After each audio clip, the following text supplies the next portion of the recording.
Direct selling industry का future क्या है, इस बिजनेस की सच्चाई क्या है, लोग इस बिजनेस के बारे में बताने से क्यों कतराते हैं, लोग इस बिजनेस में काम करना क्यों नहीं चाहते हैं, क्यों डायरेक्ट सेलिंग बिजनेस में इतनी नेगेटिविटी है, क्या है इसकी वजह। डायरेक्ट सेलिंग बिजनेस आने वाले वक्त का सबसे बड़ा बिजनेस है। क्यों?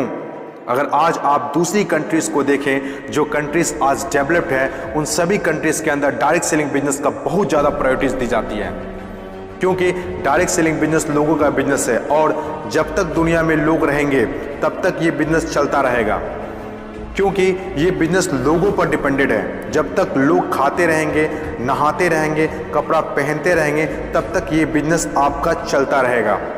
अपने इंडिया में कुछ लोग इसे फंसने फंसाने का काम बोलते हैं और कुछ लोग ये मानते हैं जिनके पास करने को कोई काम नहीं होता वे लोग ये काम करते हैं। मैं उन सारे लोगों से सहमत हूँ, क्योंकि उन लोगों के पास अभी तक इस बिजनेस का प्रॉपर नॉलेज नहीं पहुँच पाई है।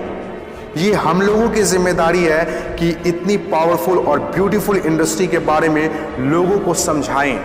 दुनिया में कुछ ऐसे भी काम होते हैं जो लोगों को आसानी से समझ में नहीं आते हैं। एक छोटा सा एग्जांपल देता हूं। हम लोग दिन भर फेसबुक, व्हाट्सएप और यूट्यूब कितना यूज़ करते हैं और इसके लिए आपसे एक भी पैसा नहीं लिया जाता है। तो जरा सोचिए उनकी कमाई कैसे होती होगी, जबकि फेसबुक दुनिया के टॉप 10 बिजनेस में आता है कमाई के मामले में। कुछ लोग सोचते हैं अगर फेसबुक जब हमसे पैसा नहीं लेता है तो कमाता कैसे होगा। कुछ लोग सोचते हैं पता नहीं कमाता भी होगा कि नहीं। कुछ लोग कहते हैं जो डाटा हम लोग यूज़ करते हैं उससे कमाता है। डाटा का पैसा सिम वाले को जाता है, जिसका सिम हम लोग यूज़ करते हैं, चाहे वो एयरटेल हो या जियो हो। ना तो जानते हैं और ना ही जानना चाहते हैं कि कमाई आखिर कैसे होती है। दोस्तों, सबसे पहले आपके लिए ये जानना जरूरी है कि कोई भी इंडस्ट्री कैसे चलती है और कैसे बनती है। किसी भी नई इंडस्ट्री को चलने के लिए 4 फेज से गुजरना होता है। पहला जो फेज होता है वो होता है नेगेटिव फेज, और आज direct selling industry negative phase में है। ये फेज हर नई इंडस्ट्री को झेलना ही पड़ता है। जब भी मार्केट में नया बिजनेस आता है तो लोग पहले उसे ठीक से समझ नहीं पाते हैं और अनदेखा कर देते हैं। जैसे बैंकिंग सेक्टर के साथ हुआ, इंश्योरेंस सेक्टर के साथ हुआ, टेलीकॉम इंडस्ट्री के साथ हुआ। पहले ना तो लोग बैंक में पैसा जमा करते थे और ना ही इंश्योरेंस लेते थे, क्योंकि इंडस्ट्री नई थी, लोग डरते थे, किसी पर भरोसा नहीं था। लेकिन आज देखिए, यही इंडस्ट्री है जिसके बिना किसी राज्यों की कल्पना करना असंभव है। जब नई नई प्लास्टिक इंडस्ट्री स्टार्ट हुआ तो 95% लोगों ने इनकार कर दिया, ये कहकर कि यह पॉसिबल नहीं है। लेकिन उस वक्त भी 5% लोगों को विश्वास था और आज वही 5% लोग दुनिया में आगे हैं। आज हर चीज़ प्लास्टिक का है, जग हो या बाल्टी, कुर्सी हो या टेबल, खिलौना हो या फ्रेम, यहाँ तक कि डोर भी अब प्लास्टिक के हैं, जो आज से 20 साल पहले किसी ने सोचा भी नहीं था। आज direct selling business negative phase में है, इसीलिए इतनी सारी नेगेटिविटी है। और जब ये पॉजिटिव फेज की तरफ बढ़ता जा रहा है, नेगेटिव फेज में होने के बावजूद भी इस इंडस्ट्री ने कई लोगों की जिंदगियां बदल दी। दूसरा जो किसी भी इंडस्ट्री को फेस करना होता है वो दूसरा फेज होता है पॉजिटिव फेज। ये वो टाइम होता है जब लोगों का इंडस्ट्री के ऊपर ट्रस्ट बढ़ने लगता है, क्योंकि वे आसपास में रिजल्ट देख रहे होते हैं। और जो लोग उस वक्त डायरेक्ट सेलिंग बिजनेस में दिलचस्पी नहीं दिखा रहे होते हैं, अनदेखा कर रहे होते हैं, वे रिजल्ट देखने के बाद दिलचस्पी लेने लगते हैं और आपका काफिला और बढ़ने लगता है, रिजल्ट और बढ़ने लगता है, दिलचस्पी और भी लोगों में बढ़ने लगती है। जैसे बैंकिंग इंडस्ट्री और इंश्योरेंस इंडस्ट्री के साथ हुआ था।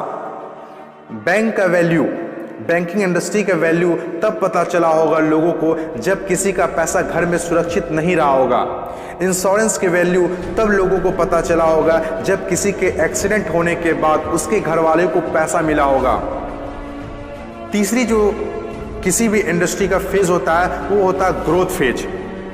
जब एक बार लोगों को इंडस्ट्री पर भरोसा होने लगता है तो उनकी ग्रोथ बहुत तेजी से होने लगती है, क्योंकि ऐसे फेज में लोगों को ज़्यादा समझाने की ज़रूरत नहीं होती है।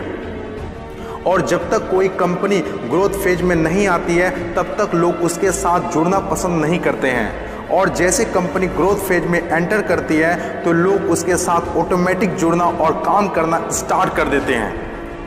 चौथी और आखिरी फेज, हर इंडस्ट्री को इससे गुजरना ही होता है, कंपटीशन फेज। हर एक इंडस्ट्री के अंदर एक वक्त ऐसा आता है जब कंपटीशन बढ़ने लगता है। इंडस्ट्री और कंपनीज की ग्रोथ को देखकर ज़्यादातर लोग कंपनी के साथ जुड़ना और काम करना शुरू कर देते हैं। ज़्यादातर लोग ज़्यादा प्रॉफिट के चक्कर में कंपटीशन होने लगता है, फिर चाहे कोई सेक्टर हो, बैंकिंग सेक्टर हो, टेलीकॉम सेक्टर हो या ऑनलाइन शॉपिंग हो। आज के टाइम पर हर सेक्टर में हाई लेवल कंपटीशन है। ये टाइम हम सब के लिए बेस्ट टाइम है इस इंडस्ट्री को जानने के लिए, समझने के लिए और इसे करने के लिए।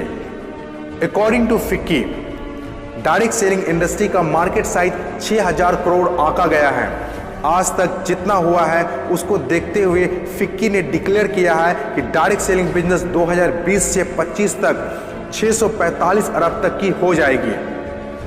आपको इस बात को जानना बहुत जरूरी है कि अमेरिका, ऑस्ट्रेलिया, चीन, जापान, कोरिया और सिंगापुर जैसे बहुत बड़ी बड़ी डेवलप कंट्रीज ने डायरेक्ट सेलिंग बिजनेस को बहुत हद तक अपना लिया है और वहाँ के सिटीजन भी बहुत जागरूक हैं। बदलाव के बिना तरक्की नहीं की जा सकती है और जो लोग अपने सोचने का तरीका नहीं बदल पाते हैं वे लोग अपनी ज़िंदगी में कुछ भी नहीं बदल पाते हैं।